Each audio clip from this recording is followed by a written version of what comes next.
Yo, I had a situation where I fought a professional boxer, and son was lacing me, bro. I'm not gonna lie. It happens. It happens. Over orange, bro. You hear me? It definitely happens, my nigga. I was in a Beacon on my mother. I was in a Beacon, you know what I'm saying, in non-building, and I was new there. But you know, I know a couple of people. Shout out to LA and Crucial. But you know, I was on my humble shit. Just, you know what I mean? Waiting to get sentenced and all that. So one day though, I went to go. You know how they got the A and B gate, and they serve you the breakfast through the A and B gate in the Beacon. I don't know if you ever been to the Beacon. I've been in the Beacon in the box for like 60 days. That was it. All right. Well, population, you know what I'm saying, in non-building, they got the A and B gate. So they serve you the breakfast through there. So now the Spanish brothers, and you know I'm Latin too, but I didn't chill with the Spanish brothers there, because not because they were Spanish, it's just like I ain't had nothing in common with those bros, you know what I'm saying? Yeah. So I ain't really chill with the Spanish dudes in that housing unit. You feel me?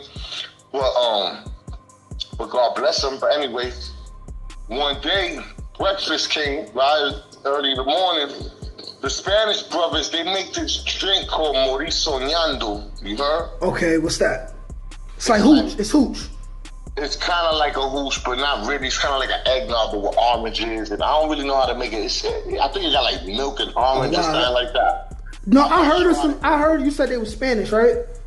Yeah, they was Puerto Rican. I heard of some type of Spanish drink with like milk and orange juice or something like that. It's delicious. Yeah, I had it before. It's good. Yeah. You know, but I'm not sure how you actually make it though. I ain't never made it. Well, you know how they got the boxes of oranges for breakfast, like when you get the grits and the toast and all that, and then they give you an orange. So son had a box of oranges on the side, but he wasn't passing no oranges out. And I know they come from the state, my nigga. You ain't grow those joints, you know what I'm saying? Yeah. So when I went to get my tray, I walked up with the tray, whatever, so they could slap me with the food, whatever. I mean, I went to go grab my tray, and I saw the boxes of oranges on the side, and I'm on the other side of that little divider, you know what I'm saying, in the A and B gate. I saw the oranges, and I didn't think nothing of it. I went and grabbed the orange. When I grabbed the orange, homie, the kid Mike, he grabbed my hand, you heard? Yeah. And snatched the orange. So I'm like, yo, what you doing, son? I went and grabbed another one. When I went to grab the other one, he squeezed on my hand. My finger went in the orange, you heard? Yeah. So I'm like, damn, son, you know what I mean? Like, it is, you know what I'm saying? Like, it's too early for this, B. I pulled my hand back. I still had the orange, but my thumb was in it, you heard? So I threw that money.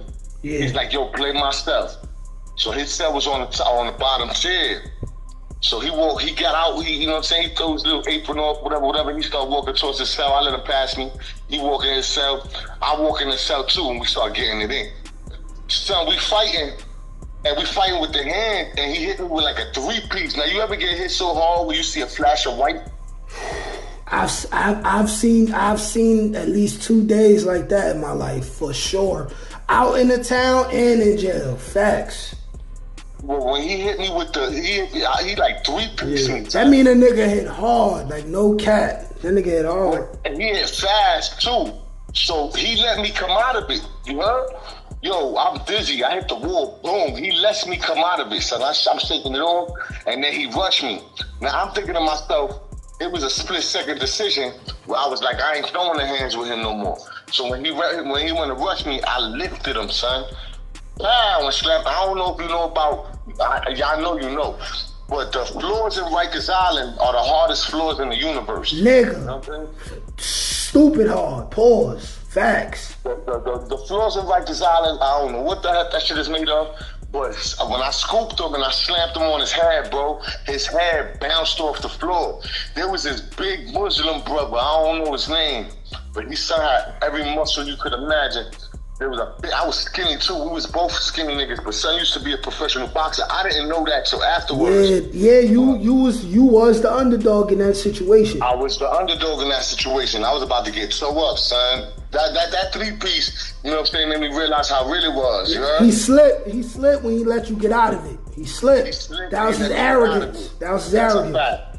That's a fact. He should have kept going, but he let me get out of it. So So I think he smiled and all that, son. Son liked to fight. You know what I'm saying? I give him props. His name was Mike something. I think Rios or Rojas or something like that.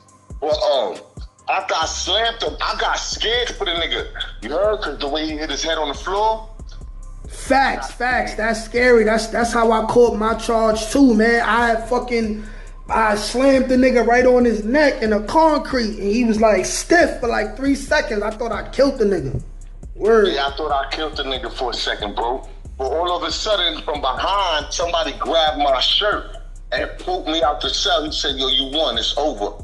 It was this big 6'4" Muslim brother, dark skin, big muscle dude. Now you know the adrenaline pumping, so I'm like, yo, who's grabbing him? You know what I'm saying? Yeah. And I'm bugging out. But when I seen who it was, and I knew the dude used to play chess, and nobody messed with this big brother, you know what I'm saying? I wasn't gonna mess with him neither. So he pulled me out the cell. So I went, I got my tray, I sat down, started eating. And the Spanish kid, the boxing kid, you know, he shook it off. He got up. He went back in the A and B gate. We didn't talk. But after a little while, before my breakfast was over, son came and gave me 2 oranges, bro. See, that's how it be. See, the thing about men, I like how he handled that. You know what I'm saying? Because I'm about to ask you, like, how was your relationship after that? Even though y'all probably wasn't like Ace Boon Coons after that. Nah, but, we wasn't never friends. You know what I'm saying? But that respect was established. See, that's the thing about men. You know what I'm saying? Even if a nigga know his hands is better than you, the fact that you step to him, and especially if he beat you, like a nigga beat you and he got better hands than you or something, better combat skills, and he got the opportunity to kill you, but he don't. Like men respect that. Like a nigga who really could have like beat the shit out you but didn't. You know what I'm saying? Like he let you live, or a nigga who just beat you because you was too arrogant. Like men could shake hands and they can move on past that, even if they don't become friends. You know what I'm saying? I respect that about men. I respect that he know he violated, and his karma was he got dropped on his head, and it could have been worse. And out of respect, you know what I'm saying, he set you out in the end. Yeah, he set me out in the end. That's a fact. So, you know? Now, I think he's a cool dude. He just had a bad morning. Shit happens. And you know, men, we don't always be like, yo, my fault, bro. We don't always say I'm sorry to each other, but we do shit like a nigga be smoking a blunt, and if it was problems, a nigga like pass you a blunt. A nigga pass you a cigarette. You know what I'm saying? Like a nigga give you a beer, a nigga give you 2 oranges. And men know that means it's squash, it's over. Yeah, it's over. It was over at that point, you know what I'm saying? And Son seemed like a cool dude, you know what I'm saying? Afterwards, he wasn't cool with me. Like we ain't really talk, but you know what I'm saying? It was never no tension after that. You know what I'm saying? Like all tension, there was nothing, like no emotion at all. You know what I mean? It was like you there, I'm here, that's where we did it.